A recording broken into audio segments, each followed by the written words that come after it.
My parents tried to make me forgive my cheating ex because my dad plows his co-worker on the daily, and my mom still stays with him, so I told my mom to look in the mirror and ask herself if that's who she thinks I should be. Posted by u/throw_ra_cow life. So, I, 27F, was supposed to be married in July, but 2 months ago, I came home from a work trip to find my ex-fiancé in bed with my best friend's sister. I kicked him out, canceled the wedding, and warned him that I would get rid of his stuff if he didn't come to get it. Weeks later, I dumped everything on the curb with a free sign, sold, donated, or dumped everything he had given me, and pawned the ring. I blocked him everywhere. I called the cops on him when he showed up, after I gave his stuff away, banging on my door, called them again when he turned up at my workplace and made a scene, and called them on his family when they showed up en masse to plead his case. I didn't go scorched earth on my ex-best friend's sister, but I did tell her husband that I caught her in bed with my ex. Last I heard, she had been kicked out of the house and was back living with her parents. My ex-best friend tried to talk me into giving them both a chance to explain, excuse me, then got angry at me for ruining her sister's relationship and called me petty and cold-hearted. So, I kicked her to the curb too. I don't want dishonest people who are blasé about betrayal in my life. This encounter no doubt simmered under my skin until I unleashed on my parents. Maybe that's why, because it lingered, I was so harsh with them. Last week, I met my parents for dinner. I brought a date with me to the restaurant, hoping his presence would prevent any discussion about my failed engagement. My parents have been pressuring me to work things out with my ex.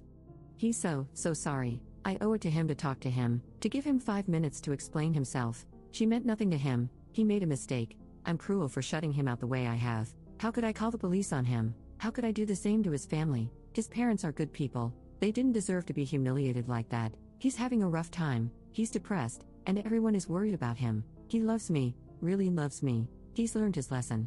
It's time to grow up and forgive him. No, my date's presence didn't stop them from bringing it all up again.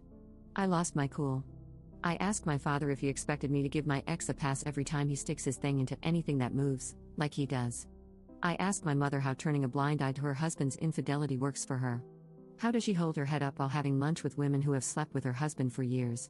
Is that the kind of man, the kind of life, she wants for me and my sister? For her daughters? I asked if they had any idea of the impact that knowledge had on me and my siblings growing up, knowing that dad was late home from work because he was screwing his secretary, knowing work weekend was code for a dirty weekend with a woman who wasn't our mother. Did they not know why, out of their 4 children, I am the only one who still talks to them? Do they not question why they were not invited to my brother's weddings? Why they have never met either of my brother's wives and children? Do they think my sister's silence is because she's being dramatic and throwing a tantrum? Really? I stood up from the table, congratulated them on the loss of their last remaining child, and told them I hoped their arrogance, willful blindness, and misery would comfort them in their final breaths. Then I left. My date, I should have saved him for a proper occasion rather than using him as an FU to my parents, took me to the nearest bar, let me cry on his shoulder while I proceeded to get wasted, then made sure I got home safely. The next day, he messaged me to see if I was alive and sent a double cheeseburger, large fries, and a large soda over to my apartment. I didn't block my parents, but I haven't heard from them.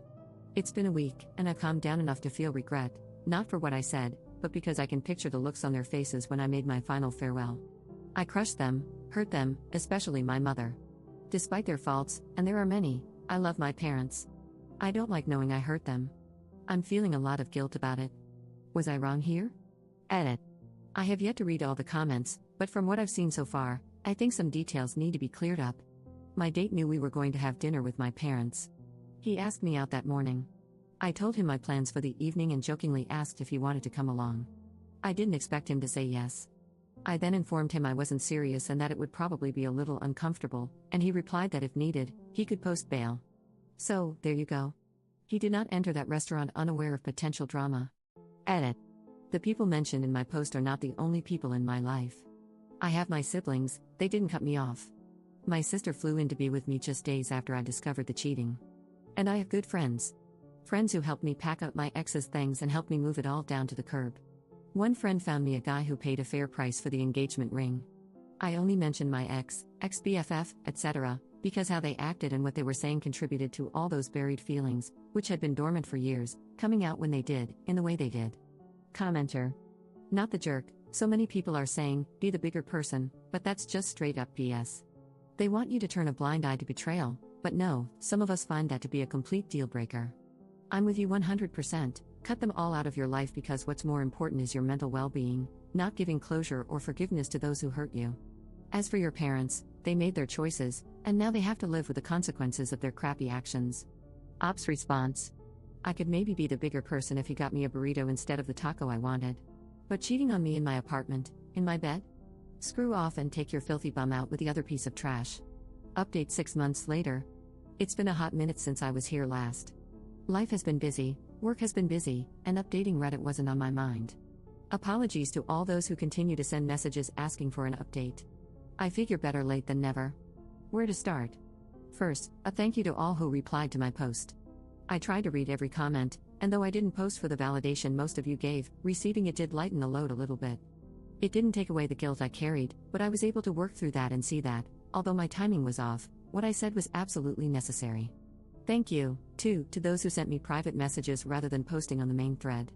Reading your own stories of a similar upbringing and conversing with you has helped me understand that my childhood and teen years were traumatic and left wounds I'd never addressed until all this came about.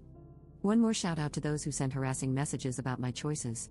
To the people who preached about the sanctity of marriage and how men are basic creatures with basic needs. To those who tried to school me on how to be a woman who needs to learn to do her duty by allowing a man his vices and claimed it was all my fault for not supporting my ex in his time of need. Special shout out to the men who offered to teach me how to be submissive and learn my place in this world. And last but not least, to the sweet little chicken nugget who said my reaction was proof that I'm a serial cheater and my ex should have used a cattle prod on my happy place. It must have been tough for all of you when your women left. Big props to those ladies for escaping a life of misery with you. Now for what has happened since. My mother left my father not long after my post, maybe a couple of weeks later. She showed up at my apartment one night with her luggage. I can't explain how broken and pitiful she was. I brought her inside, held her, and my heart broke for her. I realized then that she had no one to turn to, absolutely no one. No family, no friends. I can't help but wonder if she had been alone for all the years of her marriage, and if one of my siblings or I had said something sooner, would she have found the courage to leave my father then? I had never seen my mother, usually so dignified and unruffled, look so broken. It shocked me to see her that way. I was so worried that I made her sleep in my bed with me. I called my siblings, and within days, they all came to show support and love. Soon it was me, my mother, and my sister sleeping in my bed. It was good for her to see that her children still cared. Because we did care, we did love her. It was the situation that my siblings had distanced themselves from. At first, my mother stayed with me. She was having a hard time, years of humiliation, shame, and guilt ate at her. I was worried about her state of mind and didn't like leaving her alone. I couldn't take time off work to be with her every second of the day, so I took her to the shelter, and we got her a dog. My thinking was that if she had something to take care of, it would distract her from dark thoughts. I was hoping for a puppy because they're playful and would keep her busy, but she fell in love with a 5-year-old mixed breed, and he fell right back. He's a goof. We don't know how it happened, but we woke up one night to him howling because he had somehow wedged his head between the spindles on the stairs. His whole head. We had to call the fire department to rescue him. Of course, my mother didn't think he was at fault, and she now refers to him as her baby. He adores my mother, though. My oldest brother rearranged some things and moved her across the country to live with him and his family. He thought she would do better if there was no chance of her running into dad or one of his many women. He found her a therapist, and that seems to be helping. She's loving being a grandmother, and by all reports, she's an indulgent one. She has a separate in-law suite, so she gets to see the grandkids every day. My brother tells me that when the kids go missing, they can now be found at grandma's. My dad is, well, my dad. He doesn't lack for company. Not long after my mother moved across the country, I had dinner with him where he introduced me to the new woman in his life. I reminded them both that I knew exactly who she was, considering she had called my mother her best friend for my entire life. Cue another awkward dinner. My dad tried to make it as pleasant as he could, but whenever she spoke to me, I brought up memories from my childhood of her spending time with our family and asked if she was sleeping with my father back then. The next day, he called to tell me how disappointed he was with me. I felt it was only fair to share my own disappointments. We argued for a bit. He tried to downplay all he had done over the years, attempting to play the victim of his own actions. I ended up cutting the conversation short and blocking him. It was just over a month ago when he showed up at my door. I wouldn't let him in, and I'm sure that rattled him. He told me he didn't want to lose me too. Say what you want about him, but he is my dad. I love him. I don't want to lose him either. He promised he wouldn't force me to interact with any of his women. So far, we've had a couple of pleasant outings, and they've gone well. I'm cautiously hopeful that we can continue to be in each other's lives. As for me, well, I took the advice some of you gave me and started therapy. It's humbling to realize that, though you may think you're fine, you're actually not. It's been almost unbearable to face all that history, and excruciatingly painful to dig through it all. After some sessions, all I want to do is head to the nearest bar and drink until I forget everything I just went through to figure out where it all started and why I am the way I am. I think therapy is one of the most difficult things I've ever done. I don't know how some of you have been doing it for as long as you have. I also don't know why you do it so willingly. I must be crazy for listening to all you crazies in the first place. But it is helping. Now, for the update most of you want. I can't even tell you how many messages I've received from people wanting to know about him. It was almost like you all were saying, "Girl, we don't care about whatever life crisis you're going through, just tell us about the date." Well, I haven't replied to any of those queries because my post wasn't about him. But now, I figure in a roundabout way, I owe you something because you all played a part in where we are today. I won't give a rundown of everything that's happened between us, but I will share a few things. He contacted me after seeing a podcast on YouTube. He sent me a link with a query, "Is this you?" To say I was mortified would be an understatement. My embarrassment kept me from replying to him. I was so deep in it that I didn't even bother to read the messages he sent me over the next couple of weeks. When I finally did, I found a whole heap of screenshots of people's comments. I'm going out on a limb here, but I'm guessing you don't need me to tell you the contents of those comments. I eventually got back to him. It was difficult for us to find time to see each other. As I mentioned earlier, my life, both personal and professional, has been incredibly busy. He also has his own life and work. We were only able to meet up for coffee a couple of times, and I didn't think we were going to be able to grow a friendship, let alone anything beyond that. But I've since learned that he is tenacious and persistent, like a dog with a bone. He kept at it until we finally found time for a second date. That date went well and led to another, then another. Eventually, he introduced me to the two most important people in his life, his grandparents. His grandfather carves little wooden figurines, and I've since acquired a flock of wooden birds. His grandmother thinks I'm too skinny and feeds me whenever I see her, usually sending me home with food.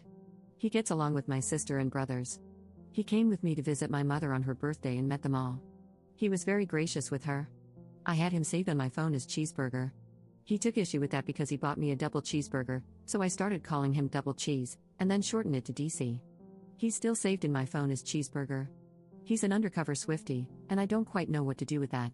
I don't have anything against Taylor Swift, but I sure didn't expect him to love her. He used his little sister and niece's cover for his Taylor Swift obsession, now he uses me. I'm fine with being so used. Commenter. I was hoping to hear something about the cheating ex, like he's homeless and lost his job, lol. Ops response. He's not even a blip on my radar.